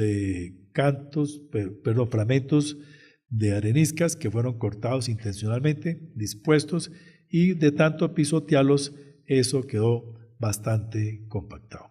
Entonces pensamos que este puede ser un sitio ritual, y quizás con las manifestaciones chamánicas más antiguas de la sabana bogotá. Tenemos fechas asociadas al periodo Herrera, entre el siglo VIII a.C., el IX después de Cristo. Este piso precerámico puede estar más o menos hacia el segundo milenio antes de Cristo, pero debajo de ese piso tenemos evidencias indirectas de presencia humana. Entonces, desde el punto de vista de la arqueología, para nosotros es muy importante precisamente todo ese ritual relacionado con el proceso de enterramiento de los chamanes. Primero por el cuerpo, porque es el cuerpo que refleja pues todo un proceso de estrés, el aprendizaje a que era sometido desde niño, por un lado. Por otra parte también tiene toda la parafernalia de los chamanes, especialmente las máscaras, ¿no? Elementos de poder como las cuentas de cuarzo, y al fin y al cabo pues las tumbas también tienen unas formas bastante particulares. Y hay otros sitios rituales que infortunadamente pues no podemos estudiar porque son sitios sagrados de indígenas de la Sierra Nevada de Santa Marta. Pero ahí vemos al lado del río Guatapuri, en Valledupar, un menhir, que es uno de los tantos sitios o mojones que tiene los indígenas alrededor de la Sierra Nevada de Santa Marta, en lo que se conoce como la Línea Negra, que es un conjunto de sitios rituales donde los indígenas van a hacer pagamento u ofrendas. Y ahí tenemos abajo una foto, los restos de esos pagamentos.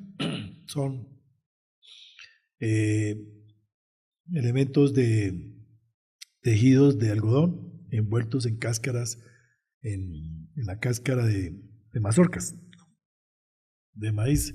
Infortunadamente, pues los jóvenes van a beber allá y botan las botellas y todo lo que toman en el sitio, y pues hemos planteado a la alcaldía de Valledupar que ese sitio se debe preservar. Hay otro sitio que es importantísimo para los indígenas de la Sierra de Santa Marta, tanto que hoy día ustedes ya encuentran cruces y velas, que se llama Machosolo, en Bosconia, ¿no? Y el padre Vinalesa referencia también a algunos sitios con petroglifos, y parece que petroglifos chamánicos, ¿no? a juzgar por el aura poderosa del chamán en la Sierra Nevada de Santa Marta.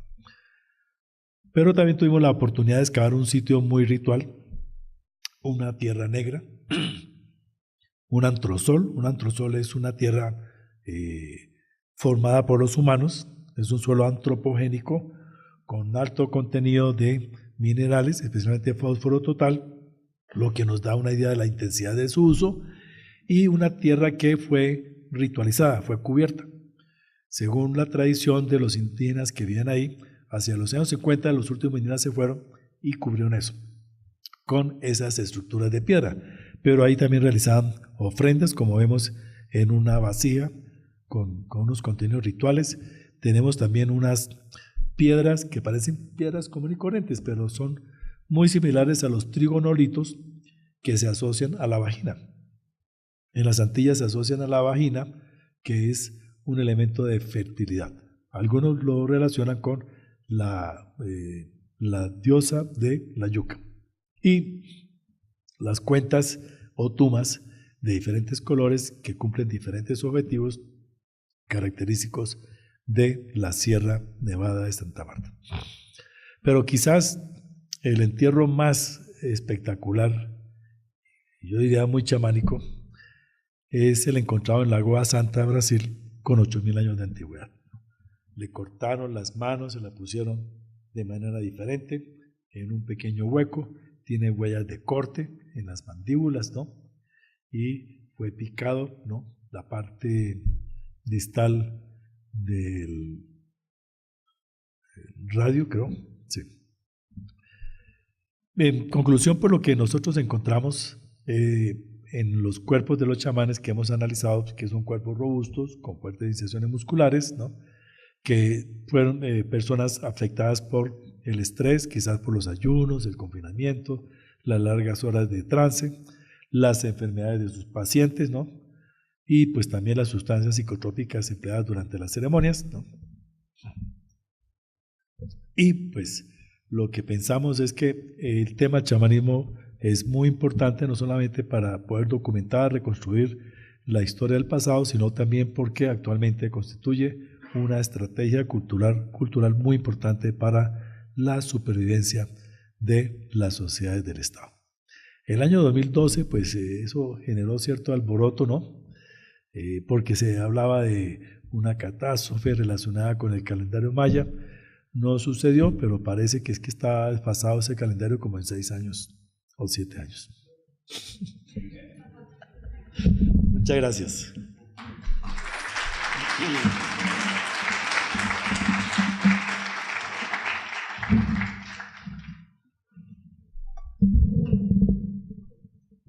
Bueno, profesor, muchísimas gracias por esta conferencia que da luces sobre muchos temas de las diferentes líneas de la antropología y de otras ciencias.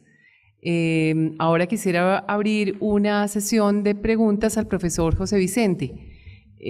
Tenemos cerca de un cuarto de hora o 20 minutos para las preguntas. Sí, pues he tenido la oportunidad de intercambiar con chamanes del Caquetá Medio y de la Sierra Nevada de Santa Marta, con mamas.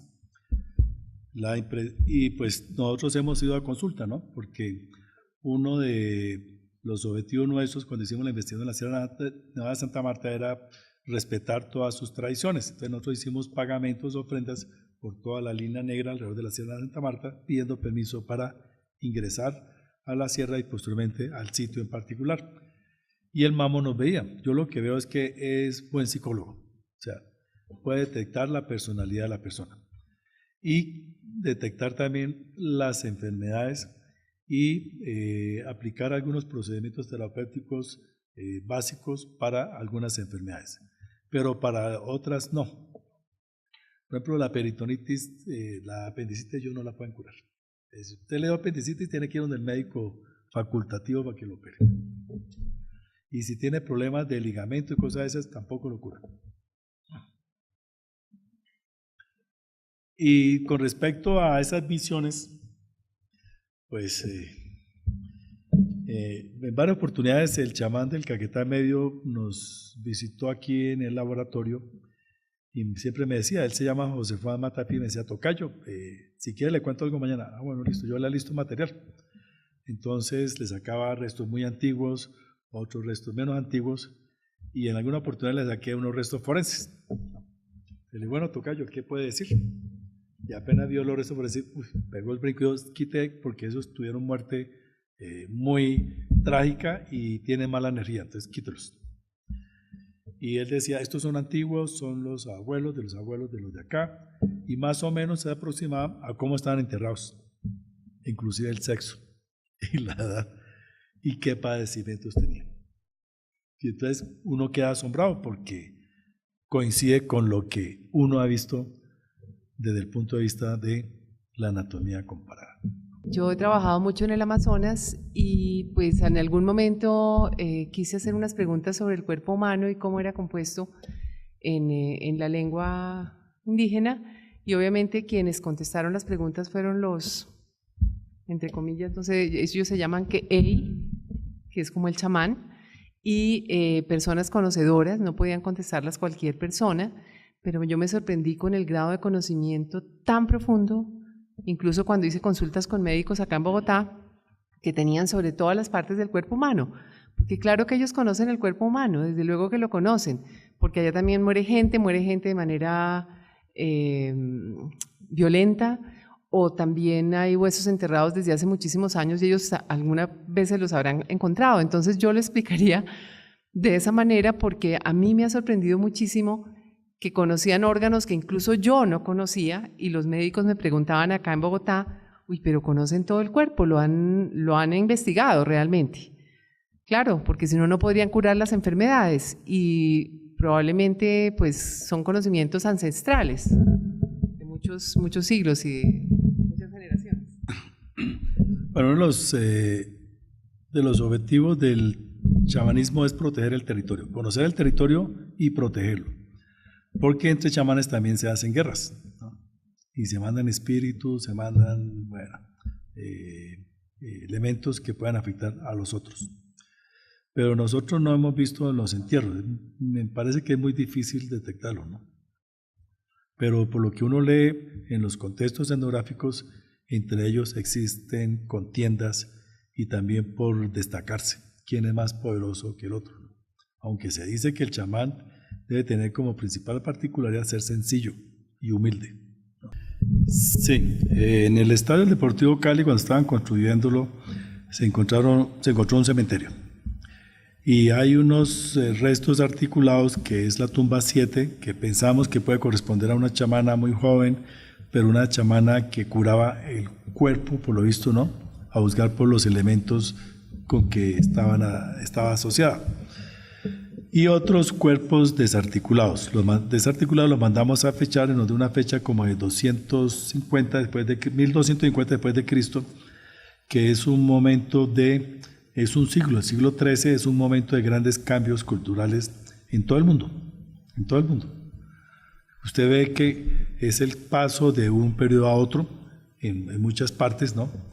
Y está asociado también a fuertes erupciones volcánicas. Hemos encontrado unos horizontes muy gruesos de ceniza volcánica. Pensamos que hay una fuerte influencia del vulcanismo en el suroccidente de Colombia y los pudo haber afectado. Las cenizas volcánicas intoxican todas las plantas, las aves, el agua, y hay personas que mueren inmediatamente, otras que quedan padeciendo, pero afecta especialmente a los niños. Y en los cuerpos desarticulados, pues hay en su mayoría niños, pero también hay adultos. Infortunadamente no encontramos nada más, sino cuerpos desarticulados sin otras evidencias materiales. Eso está por profundizar. Una de las cosas que se asocia normalmente a la labor de los chamanes es su papel en cuanto a la música, o digamos el papel de la música de la actividad del chamán. Me imagino que en el trabajo arqueológico una de las cosas en que ustedes pues, se fijan es precisamente los instrumentos musicales, como asociados siempre, y pues por lo menos eso dice la teoría, siempre a la labor de los chamanes, ¿no?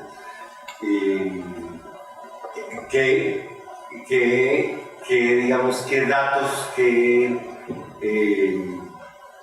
restos, qué registros puede usted contarnos sobre la presencia de algo que pudiera llamarse instrumentos musicales en las excavaciones y en el trabajo que usted ha hecho como arqueólogo?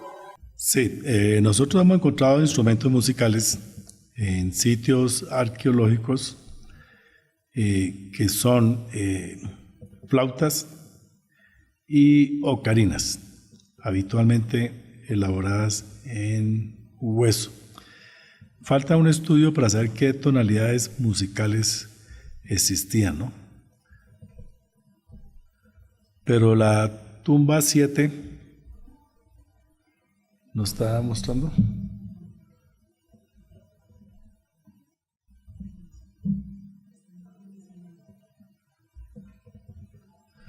Nos está mostrando. En el Estadio Deportivo Cali, en la chamana que les comentaba que tiene unos punzones, también se encontró una flauta en hueso, ¿no? Con sus orificios. Creo que no se ha sometido a un análisis para establecer sus tonalidades musicales, pero también hay otros entierros de chamanes con ocarinas. Lástima. Sí. O sea, hemos encontrado flautas y ocarinas. Algunas ocarinas tanto y sonajeros, ¿no? Orfebres en Tumbaga. Unas figuritas pequeñas con una bolita metálica y tienen un sonido muy particular. Es un elemento ritual y parece que también pudieron haber sido utilizadas como instrumento musical, porque tienen un sonido, ¿no? Sí, el chamanismo es básicamente masculino, pero las mujeres también tienen poder y es un poder innato. O sea, tienen poder, los chamanes hombres han adquirido poder a través de un entrenamiento, pero cuando la mujer tiene un poder innato, llegan a ser chamanas y son inclusive más temidas que los hombres chamanes. De hecho, en la Guajira, entre los guayús, las piaches son más respetadas que los piaches, porque la mujer para llegar a ese estado tiene que tener poderes naturales, o sea, que pueda generar su vuelo estático, desdoblarse, ver otros mundos, soñar y también tener cualidades de sanación, ¿no? Tenemos los ejemplos aquí en los contextos arqueológicos, que son mujeres jóvenes que han muerto quizás por toda la dificultad de ejercer este oficio de chamanas, pero por lo visto fueron mujeres muy poderosas con poderes naturales, no aprendidos, sino que tenían su poder natural, ¿no? Profesor, quería preguntarle cómo sería la relación entre los chamanes y, digamos, los que elaboran los objetos. Es decir, usted decía que algunos utensilios como de corte y demás podrían ser pues, pulidos por ellos mismos, pero digamos en el caso de las máscaras y esto, podría ser que había unos artesanos a quienes ellos les contaban cómo querían esas máscaras, o el chamán mismo es artesano de sus máscaras.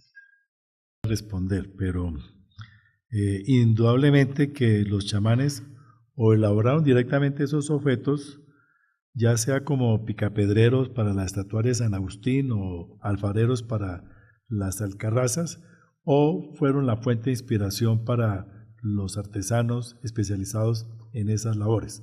Pero no le podría decir, ¿no?, si los mismos chamanes hacían esos objetos o no. Pero sí, por lo menos fueron la fuente de inspiración, ¿no? Y esa fuente de inspiración venía precisamente del vuelo estático. O sea, yo insisto en que ver un elefante en el Alto de los Ídolos, eso no es normal, es muy raro, pero es posible a través de un proceso de desdoblamiento y la posibilidad de ver otros mundos, ¿no? Hay gente que ve otros mundos. De hecho, en Sogamoso Hay una mujer que es la custodia del Templo del Sol, Cristina, y ella todas las noches va a el parque de Sogamoso, el parque arqueológico, y le dice al vigilante, yo lo vi durmiendo anoche, pero yo no la vi a usted. No, es que yo no vengo aquí en persona, yo vengo en vuelo, ¿no? Y ella ve cosas. O sea, hay personas que tienen esa especialidad, ¿no? Y de pequeña ella ha soñado y ha visto cosas. Y de hecho, ella con sus hijos han reproducido los instrumentos musicales, las tonalidades musicales de los rituales que se realizaban en el Templo del Sol, como era el ingreso, ¿no? De izquierda a derecha, me parece, y los sonidos, los instrumentos. Usted vaya al Templo del Sol y encuentra fotutos y otros instrumentos, y ellos los han construido por los sueños que tiene la mamá. Hay gente que tiene esa capacidad, y ella es mujer. Se digo que la mujer cuando llega a ese estado es porque tiene sus propiedades innatas, no las ha aprendido. Y profesor, su caracterización de las máscaras, usted menciona que tienen los ojos cerrados y la boca cerrada, y me da mucha curiosidad saber, pues digamos que las imágenes que nosotros vimos me pareció un poco, tal vez al contrario, que ellos estaban con la boca abierta, y ¿por qué las caracterizan como cerradas? Por las mejillas hinchadas, ¿no? Los ojos cerrados, algunas, ¿no? Porque hay otras que sí están abiertas. Infortunadamente no se ve, pero sí lo que señalan es que, pero ¿por qué no muestra esto? Pero es un tema muy interesante y no conozco yo un trabajo sobre esas máscaras. Será un tema muy interesante para un estudio de maestría, ¿no? Sobre la iconografía de las máscaras, primero porque hay unas máscaras que están fechadas. De todas maneras, esto es parte también de la subjetividad del investigador, ¿no? Yo creo que hay que buscar unos patrones como para poder deducir, digamos, unas líneas generales de esta iconografía. Igual que pasa con el arte rupestre, ¿no? La iconografía rupestre. Para unos es un ave, para otros es un murciélago, no sé. Hay un trabajo de una norteamericana sobre el chamanismo en Siberia, donde muestra un poco la historia del chamanismo y cómo actualmente existe una asociación de chamanes que, a pesar del poder soviético, durante mucho tiempo ellos secretamente conservaron todas esas prácticas y lograron preservarlo.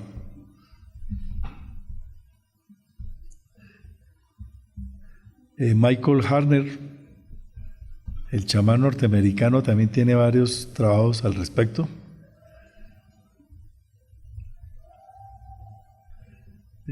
No me acuerdo. Reid, de apellido Reid. Anne Reid, El manto del chamán, una historia indígena de Siberia, del 2003. Anne Reid, ¿no? Sí. Michael Harner también, La senda del chamán. Y sobre neochamanes, pues Carlos Pinzón y Gloria Garay también tienen sus trabajos, ¿no? Sí. Pues los habitantes de la Sierra de Santa Marta tienen los Mama, tienen un lenguaje sagrado, ¿no? Que parece que está relacionado con el Teyuna, es decir, con los primeros habitantes de esa región. De dónde provengan exactamente no se ha podido establecer. La genética lo que nos dice es que tiene un origen centroamericano, ¿no? El ADN mitocondrial característico de los indígenas de la sierra, según los estudios adelantados por los colegas de la Javeriana, es que provienen de Centroamérica, con amplia predominancia del haplogrupo mitocondrial A2 especialmente, como un 60%. Y eso da indicios de que pues, su origen es de Centroamérica, ¿no?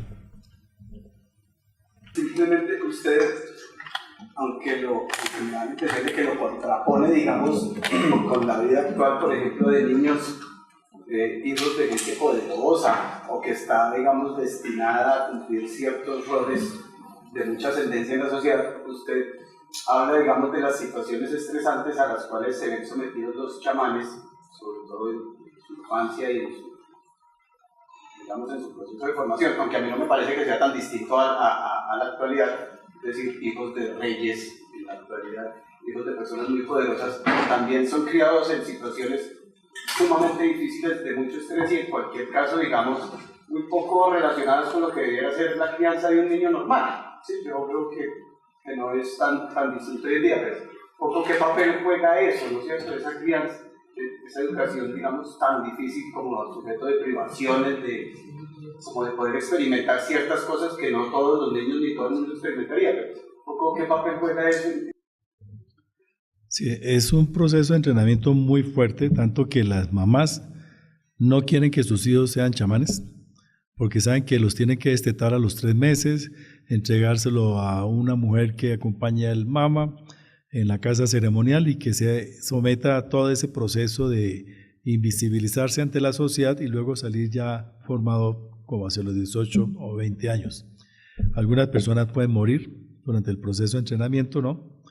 Y algunas otras personas pueden sufrir enfermedades, mucha presión, porque pues es una deprivación, ¿no? Es una privación de la vida cotidiana. Entonces, eso se refleja en el cuerpo, y nosotros lo hemos visto en los huesos y en los dientes de lo que hemos pensado que son internamientos chamánicos.